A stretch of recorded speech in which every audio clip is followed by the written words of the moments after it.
This is Mutabaruka. We want to present to you a wholesome kind of level of consciousness right now. So subscribe and tell your friend them. This is Mutabaruka. Yeah, we're there at Strawberry Hill. You might wonder why we're doing Strawberry Hill when it's this subject about ganja we are talking about. Well, we have Chris Blackwell here with me. We're going to talk about something where I never even know say you're involved with. And not on the exporting level, but on the decriminalizing level, right?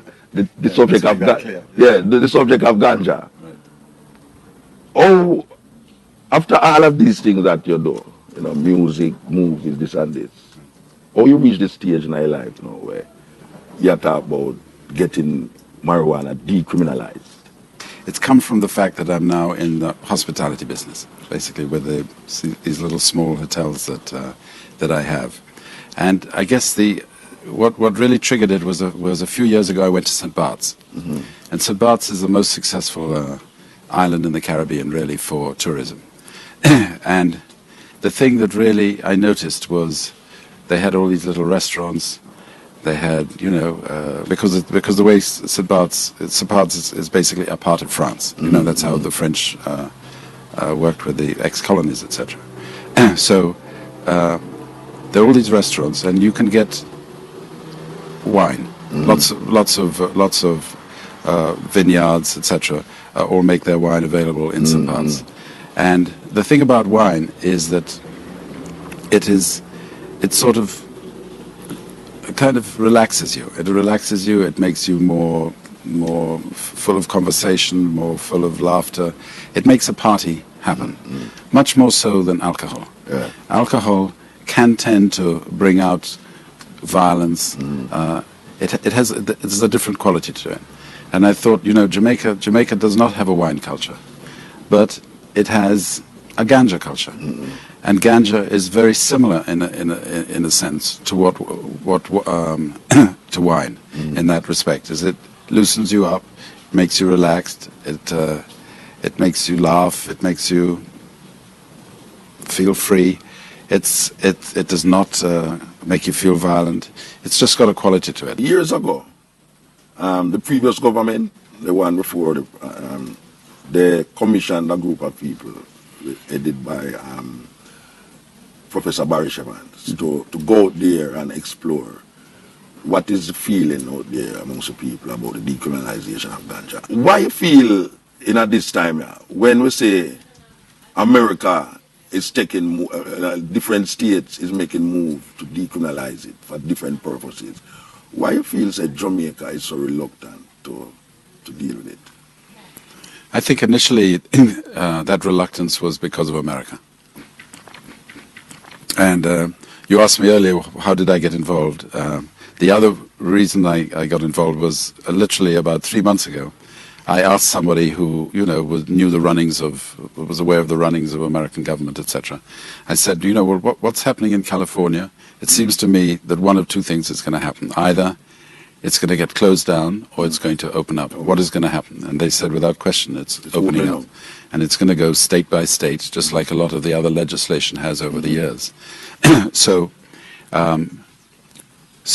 with that information, then it would indicate that America is not going to be upset if Jamaica decriminalizes. All right, so Chris Blackwell is in Jamaica, and Chris Blackwell said, why this thing look like it go bust out. Right. We know you're a visionary with certain things. You know when things are going to bust out. Right. How you see your involvement now? Like, what you intend to do to make it more out there? To say, well, you know, stop the foolishness about America and America. This is we could do it how we want to do it. I think the main thing is to follow what was done, that commission. Basically, that commission is really, you know, there was a lot of research done. Yes. And it came back overwhelmingly, I believe, or that was my understanding of it, that in favor of decriminalizing. I think that should just be brought to more attention now and should be brought out. And I believe very much that it is something that should be done here, and I think it would be a tragedy if it was not done. I put it that I put that much emphasis on it, because if it's going to be basically opened up in America as it is, as it's clearly going in that direction, Jamaica has an image, in a sense, of being a place where ganja is part of the culture of Jamaica internationally for a long, long time. If Jamaica was to sit back and lose that opportunity of being more in the front end of what is happening, I think that would be a great shame, and really a great shame. It would lose a lot of, apart from anything else, it would lose. Jamaica would lose the opportunity of having another revenue that they could start to get, because California, part of the reason California is opening it up is because I believe that they have problem of money and things. Yes, and they projected that it can earn a huge amount of revenue to the state. I think in 2007, they said that $30 billion was made from ganja in America, much more than wheat, corn, and the other crop, soya bean put together. And as we say, it look apparently we're waiting to import ganja. We want, so when somebody else do it now and then we clamp down on it, then we start import it, and then we lose all the necessary economic benefits from it. But the point I want to ask is this: so apparently you're not the only person. It's an organization you set up, or is a group of you just decide, say, you're going to fix the government with it? How that work? It's not an organization. It was literally something that came from that conversation when it came back to me that it was actually going to get bigger rather than close down California. Then I phoned some friends of mine. I phoned Jimmy Buffett, who's a good friend of mine, and I asked him, does he know anybody who is somebody who I could bring down to come and talk to the government in Jamaica, somebody who is a respectable member of the community, a successful businessman, whatever. And he put me on to a gentleman called Peter Lewis. Now, Peter Lewis is actually the second largest contributor to the legalization of marijuana in America. The largest contributor is George Soros. I don't know if you know that. George Soros is a very famous hedge fund manager, and he's the largest contributor. So I contacted Peter Lewis, and he came down. And because what I felt was necessary was to not have it coming from even a music business point of view, because I represent music business. Yes, that stigma, like because you mix with the Rasta them and I think why I said that. Right. So I wanted to get some what I call proper people as well. You know what I mean? And then I also brought down a man called Ethan Nadelman, who has for some time run a operation in America, and he's totally up to date on all the laws, what's happening everywhere, and his entity is called. Gosh, I can't remember the name of it. But anyhow, he is somebody who is totally aware of everything that's going on in America in this area. And I brought him down too. And then I asked Jason Hensel, who works with me, to see if we could put together an appointment with the government to just in a sense more inform what was happening and have some people who really knew what they were talking about. Specifically from America, because America seems to be the biggest thing holding this back. So that's what we did. And what came out of that? I mean, well, when you meet with them, the government? It was positive. I would say it was definitely positive. It was just a matter of how best to do it, and I think it's simple. I think the best thing is to simply put through what was suggested in that commission. Ironically, I never hear about this meeting. Right. You know, it happened very quickly, and suddenly, and we didn't say anything about it. Yes. First, all right. You can say who you meet with. We met with Chris Saka and Darryl Vaz. Okay, Darryl Vaz, very important man in the business. Okay. And in terms of, all right, I know you say it came out good and thing, but what they would have to say in terms of, you coming to them with it, with all, Buffett and these guys? Well, Chris Saka did ask, why are we all here? What's in it for us, kind of thing. And there was really nothing more in it than it was something driven by me. I asked them to come, Jimmy Buffett and Peter Lewis, just really because Jimmy Buffett was the person who brought Peter Lewis, and I wanted Peter Lewis to be there because he's a very prominent person. We were able to inform them of what is happening in America, especially Ethan Nadelman, who really is up to date on everything that's going on. He was able to inform them as to what is going on, and clearly, if that is happening in America, it's going to be much less of a problem, right? So I don't think any of us said one can assure right at this moment that there's not going to be any problem, but one felt that it's definitely moving in that direction. So one should look at it seriously in Jamaica. Sometimes meeting successful, but the success goes as far as the meeting room. Yeah, I agree. Yeah, I agree. so the follow-up sometimes is really where they decide if it come out of the boardroom into the area of, Yes. activity or... Yes, absolutely. So what is the next step now after the boardroom? The next step is to keep on it, basically keep on it. Come back with more information, just keep pushing on it, and that's really what we intend to do. That's the only thing I can suggest. There isn't any other way, because the first thing is decriminalization. That's the first thing. Then from that, thereafter, there are the other routes one can go. To me, there are three routes in Jamaica you can go. One is following the route of Amsterdam, which is where certain places are licensed. Hit that subscribe button. Another is in the United States, where there's the medical model, where people can acquire it through a prescription. And the other in Jamaica is that it's part of the Rastafari religion. Yes. So there is really three reasons, three routes through which one can go after it's decriminalized towards making it that much more available. Because the thing about the decriminalization, which is unclear, is, well, what happens if somebody's growing it? Can they be arrested? Will their fields get burnt down? Does that change then? But the reason why I'm particularly excited about it, going back to the wine thing, is I could see in Jamaica the same kind of things like you have in France, where there are vineyards, there are special vineyards. Vineyards of ganja. Yes, I can see that. Right. And police go out. That's right.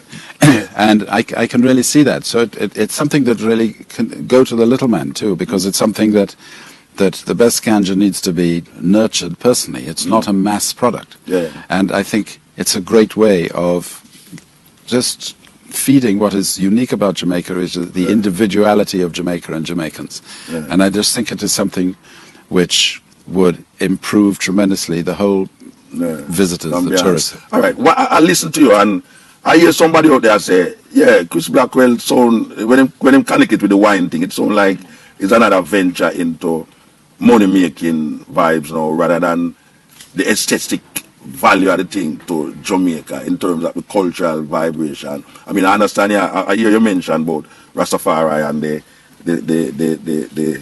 smoking it as part of the sacrament and thing, but I don't know if that wouldn't lead to a closing of for instance, the fields, the ganja fields. You're going to have a license to have these ganja fields, and it's only people who have money can afford these licenses, but the little Rastaman in the hill now were planted for use. The police are still come burn it down. Or would I go around that it don't become like a money venture for those who have it already, and not for a man like a man in Westmoreland who are growing for bridging and bridging them? Or you think we could go around that? Well, I haven't thought it all the way through, but I think a license could be based on the amount of land that you're using. If you're using a half acre, then you pay a license for a half acre, which would be a minimal amount. If you're using 50 acres, which is a tremendous amount, then it would be a much higher license. But I do think part of the reason to make it work is that Jamaica could earn a lot of revenue from it. Yes. So I think it would need two licensed growers, and it would need to license places like, let's say, we're at Strawberry Hill now. Yes. Strawberry Hill would be a place which would apply for a license, to be able to, people would be able to legally smoke it or consume it on the property. That would be another license that you would. So the license with the man in the Westmoreland bush now, or what kind of license for do what? Look, I'm going to plant it for just smoke it. For himself, you mean? Yeah. Well, because I'm now planted for satisfy a wine taste taste. Him have a man who does love ganja taste. Well, Westmoreland particularly, I don't know. I think I think people there have been planting it for a long time, and it's more than just their own consumption. Yeah, well, that's how they export. And that's a good example, because it's built up a a great reputation. Yeah. Orange Hill has built up a brand name. Yeah. Do you know what I mean? That's what part of the brand Jamaica. Yes. Good ganja come from Orange Hill. Absolutely. You know? Yes. So you wouldn't, as seen say, it's nice to export some, to get some foreign currency into Jamaica. I'm not thinking so much of exporting it. Yet. I'm thinking, and when I say me, I'm not in this business. We understand. I'm thinking more of it to attract people to Jamaica. I really believe, Jamaica is the greatest place on the planet. I really believe that. And I think more people need to come and see it, and more importantly, move amongst the people and go into the country and feel the country. Otherwise, if you just stay in a hotel, you don't really see Jamaica. You need to go and talk, go to a little rum bar somewhere, chat to people, go somewhere, have a couple of spliff, and then you will come back. You will come back. It's not that's what you want. You want people who just fall in love with Jamaica, and there are those. I'm sure you've met many of them. People who come here and they came here for 2 days and they're here for 20 years. Of course. So, and I believe, I believe in Jamaica, and Jamaica's. Heavens knows how Jamaica has proved itself for its uniqueness and its individuality and its inventiveness, its creativity. It's extraordinary. Sitting here now, and a man and I say, why two men them propose the ganja thing, look like they love smoke ganja and everything. And me can tell a man non-apologetically that me never smoke ganja yet in my life. Wow, so me have no axe to grind. Right.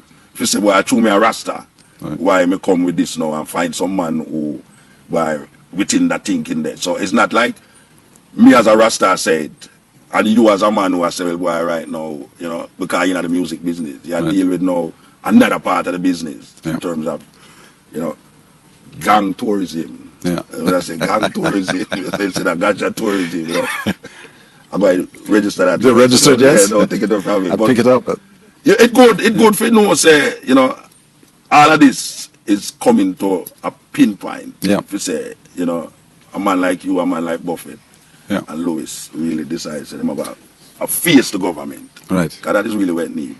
Right. And it was just really to inform. Really to inform and say, this is happening in America. Don't let it pass Jamaica by. Don't let Jamaica lag in it. It's not the problem that it was. All right, well, we give thanks. We give thanks to know, say, this is our next part of Chris Blackwell. This is our next part of Chris Blackwell, where, it gone beyond the music now. It deal with a political nature. Because it's really a political nature you reach now. You know that. I guess. But I think... It doesn't scare you? I know. Well, it doesn't scare me because I've never sort of been involved in politics.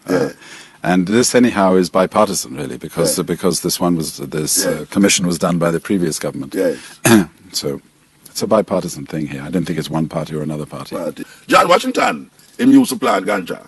Really? I didn't know that. Yeah, man. If you look in a book, there's a book named The Emperor Wears No Clothes. Right. It's a book where almost like the Bible of what the hemp is all about, what ganja is all about. There was a time when you can plant ganja in America without the law coming down by you for different purposes. It just became illegal in the 30s, wasn't it? When was it? 30s or 20s? Yes. Yeah. And there's almost a stigma to because even the argument of marijuana, which is Mary Jane, changing the name and everything there. So we give thanks. Say you're really involved in it. We give thanks for that. Yeah, Thank man. you. If herb become legal, more money are going to make and more people are going to have access to it. But more people are going to sell it and you're selling things, I'll get less, things so.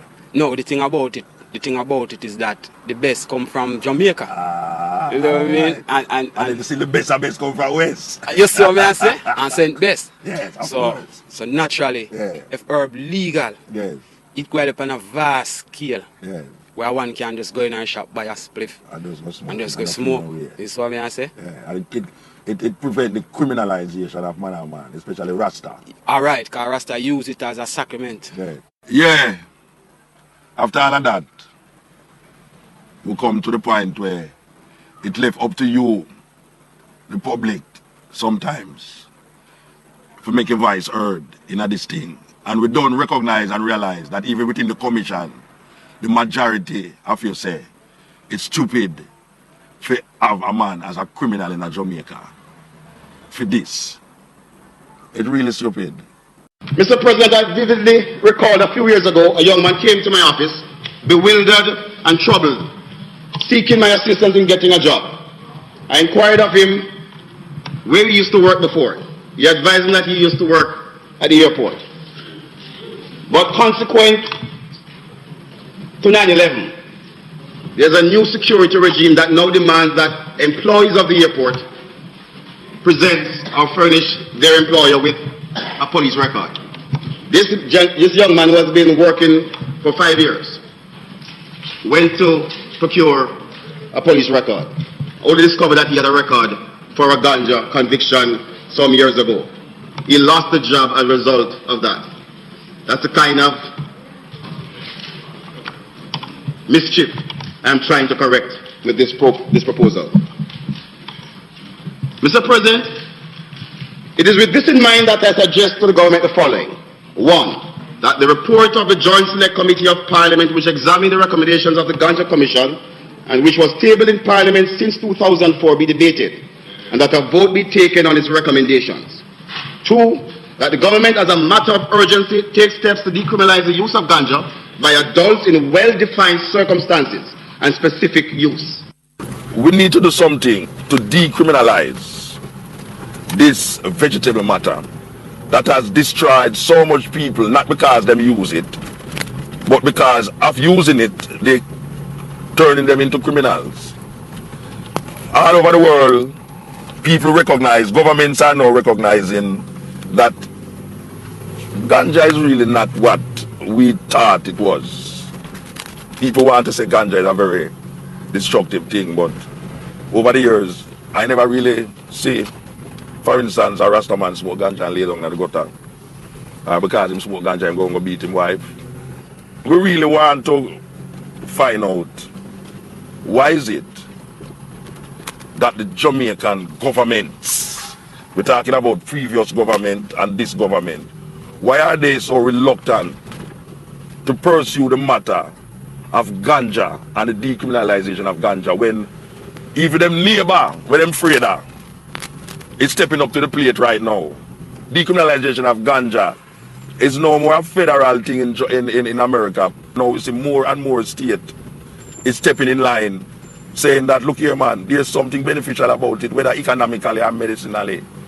There's something that should be done to take out the stigma of this thing.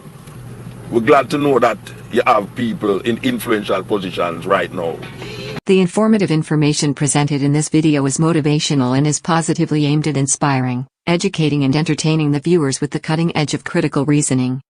If you enjoy the contents on the Black Radar YouTube channel, please consider subscribing to show your support.